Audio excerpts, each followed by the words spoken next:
Hey, what's going on YouTube? It's Bebop here. Today's video is going to be about the upcoming event this weekend. Plus, if you want to learn how to Hive, if you're a new player, I have the perfect solution for you. And we'll get into that. But first, let's start about the event. Now, this will be the new OPR map. It won't be a final and finished product, but it will be pretty close to it. They're going to want your feedback, so make sure you let them know of any bugs you may come across or whatnot. Starts Friday, February 7th at 6 p.m. UTC and ends Monday, February 10th at 3 p.m. UTC. You're also going to earn rewards for just playing every day. So you're going to earn Season XP Booster, Gathering XP Booster, Season XP Booster again, and Weapon XP Booster. Twitch drops will be available. I will be streaming on Twitch. I do have drops enabled. Vial of Suspended Azol times 10, Dark Matter times 50, Gypsum Orb times 5, Banana Parfait times 50, Regen Serum times 50, Powerful Proficiency Booster times 35. All right, now we're going to talk about the Hive. If you want to get better at the Hive, learn the Hive. If you're a new player, there's a streamer named Nindy. Oh, Nindy! He is on Draco, EU Central. So feel free to check out his stream. He streams live every day on Twitch. I'll link it in the comments. He takes new players, and it's a new player-friendly environment. It goes in there, doesn't care if people are dying or whatnot, but you know, you want to be learning is the key, right? So he'll stick in there as long as you need until you get kicked from the Hive, you know, and so you can learn over and over and over. And that's really cool, and that should be commended. So props to you, Nindy, for doing that, because sticking out long runs like that is very, very stressful, teaching people every day. But the best thing about it is when people are willing to learn and willing to, you know, apply that knowledge that you have and actually give it a full go how it should be ran. It's really cool when they start seeing and benefiting from the rewards and actually able to get through it, and they understand the whole concept of the Hive and the fight mechanics and everything. It's really cool to see. So if you want to learn how to do that, check out his channel. You got to know basically in a Hive that there are 7 open positions. So typically in a public Hive, this is what I'm talking about, public Hives here. We're not talking about, you know, group run Hives, company run Hives. In public Hives, a lot of things come into factor, but you're going to have a tank and 2 healers normally. Okay, so that leaves 7 open spots. You want a main spearman, so that's 6 open, you know, other DPS spots. You want someone with a hatchet for a rending throw. You know, you want a bleed rapier. You want as many evade rapiers as you can. Now, you can have a great sword player too if they have Serenity. And that will help with the stamina damage on the first boss.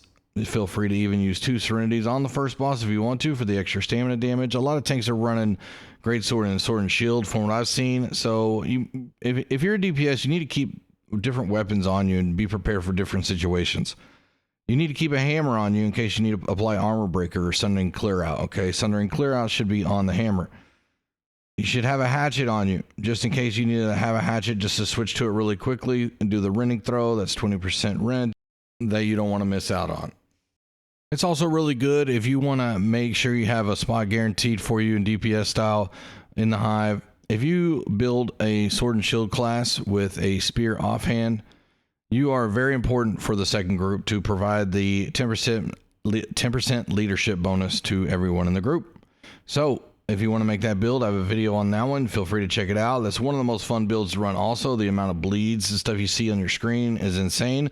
You're always switching weapons, doing abilities nonstop. It's really underrated. A lot of people don't even know about the class that are new, and it is super, super fun and important because what the Butcher is going to allow you to do as the Sword and Shield DPS, you're going to be able to extend all the bleeds, okay? Basically perma extend them until the jump phase, then you're going to have to reapply. Everybody's going to have to reapply their bleeds, and then you will extend them with the Sword and Shield, with the Butcher. Everybody else should be evade rapier, but 1 bleed rapier. Even the bleed rapier needs to be 350 dex on the Hive because the first boss doesn't have a back until he's stand broke. So you need to be able to get your cooldowns quick and pop on F and F cooldown. And on the second boss moves a lot, so a lot of times you may in front or end up in front or the side of them. So having the 350 dex, the 15% empowerment chance, the 15% critical chance while empowered is huge. and you want to pop on your FNF cooldown. Once again, the last boss does not have a back, and that way you can also keep doing criticals. Now, if you're in a public hive, it's probably best just to go ahead and go ranged. You don't know if you're going to get cleanses, and right now with the cleanse bug, it's most likely just better to stay away and just go full ranged. Tank, you need to go ahead and have a enfeebling secure spear on you offhand, your sword and shield on the front hand, and that way you can apply weakening, and also you can apply rend. Okay, that will help the DPS, because if you don't have rend on a boss, doesn't matter what your build is, you're not doing damage. You got to have rend, as the biggest thing missing in public hives is rend. Now, the hammer is a great source of rend also, and if you can survive good enough with your whirling blade and shield rush weakening the boss, then you know the rend from the spear maybe won't matter as much to you, because it's going to be what, about 30% compared to the armor breaker, which is 30%, sundering clear out, which is 20 something percent, and if you have sundering shockwave on your clothes, which you should if you're a tank, that's another 10%. So gauge whether you want the damage reduction of the skewer plus the perforate versus basically the pure rend of the hammer. That's up to you. The healers, listen up. You are there to heal. I get it. But you need to be AoE heals, and you need to get comfortable switching to your offhand. One of you will have the Void Gauntlet. You're going to have Void Blade. You're going to have Oblivion. And you're going to have Rupture.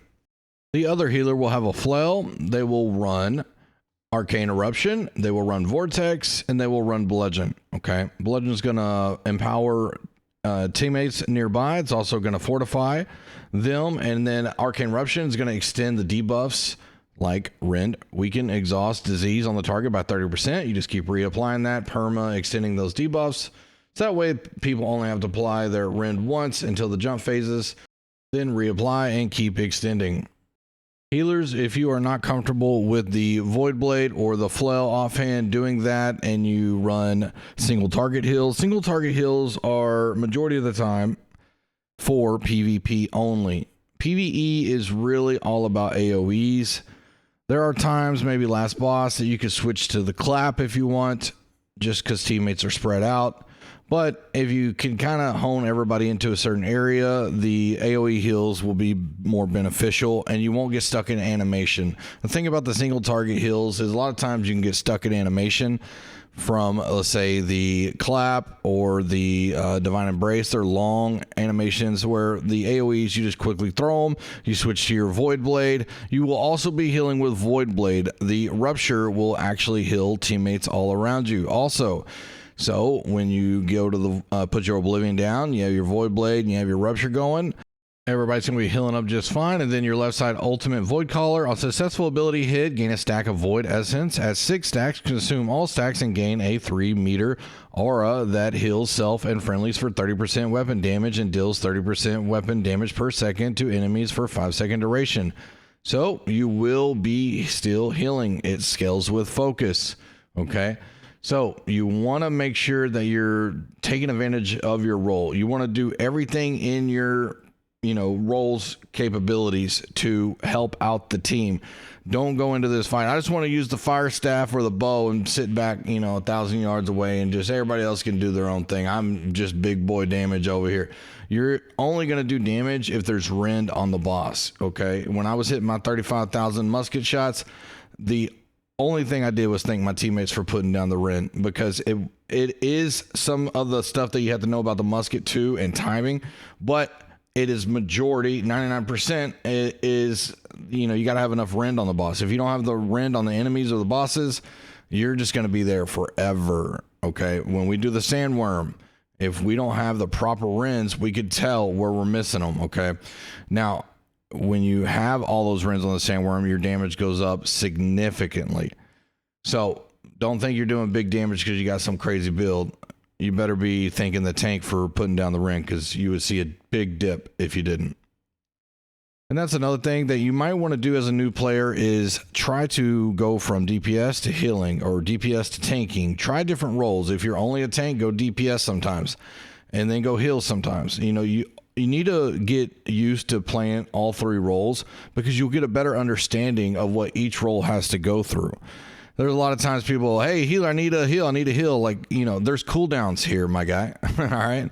Now, the cooldowns take a little bit to get back, and depending on your gear setup, especially for new players, it might take a while to get back, and then they might throw the sacred on the wrong person. So there's all that stuff to take into play. But what Nindy's doing is great for the community, because he is taking groups of people that are new, that are nervous about getting in there. They are not getting accepted into a lot of hives because they're not experienced. They want to get in there and learn, and that's great. Just make sure that you want to get in there and learn, and not just get in there to run your own trash and think that it's all going to be great, okay? Because you might not know everything. Newsflash. And other people that are more experienced in the game might know a better way of doing stuff that might help you and actually make your damage better in a more enjoyable way than what you think is good. So I would check out his stream, and I will be jumping in there helping out every now and then. I will be jumping in to run some today, hopefully later on. And then I will also have some other players in there that are really good that you can feel free to ask questions to, either on my stream, because they're usually in chat, or they're in Nindy's chat. So that's what we're going to be doing here going forward. Since M3s are no longer a thing, the next thing we can do is Hive. And if you are interested in learning M3s, I've had some people hit me up about that. Let me know. I don't think I'll do a school teaching like what Nindy's doing. For M3s, it's just way harder than the Hive, and that's gonna take that's gonna take a lot of patience that I don't have. Okay, Nindy, God bless him, he has the patience of an angel. In the arms of an angel. All right. Let's just pretend like that didn't happen. All right. Anyway, so I hope you're enjoying the rapier taking here in Starstone. One thing new players you want to make sure you do when you go into mutations, do not have regenerating earrings on, please. Okay. Do not have carnelians in your weapons, you ding dongs. If you're DPS and you have a tank build and you're stealing aggro because you're not doing damage, but you're having carnelians in the weapon, if you're scared to sign up as a tank because you don't think you can do it, it's an M1, you can do it, okay? I can come in here almost, you know, with no armor on and get there, okay? I mean, it's really simple. So don't be afraid, and don't sign up as DPS and you're a tank and you just want to see if you can, you know, hold some enemies and what you're doing because you're nervous, okay? Just get in there, have fun, no big deal. All right, well, that's going to conclude this video. Hopefully I got some answers or questions answered, and also hopefully you're excited to, yes, I am the real Bebop, whatever. Hopefully you're excited to learn more about the Hive. Check out Nindy stream. If you want to learn how to Hive, he mains tank, so he will always be tank. You'll get that perspective, and you can keep your eye on the DPS and all the mistakes that they are making, and it's perfectly acceptable. He's not going to get mad or anything. You're there to learn. He knows people are going to die. It's going to be a long, rough process, but in the end, when you get through it, you're going to be extremely happy, and that's what it's about. Well, enjoy the rest of the Starstone here, M1. I am back multi-streaming, so if you haven't seen me lately on YouTube the past 2 days, then you need to check that out. So if you're not a fan of Twitch and you like YouTube, you can now check me out over there also on the live stream page. So feel free to stop by and say hi. All right, see y'all this weekend in OPR. Don't kill me too much, okay? Leave the old man alone, bruh. Later.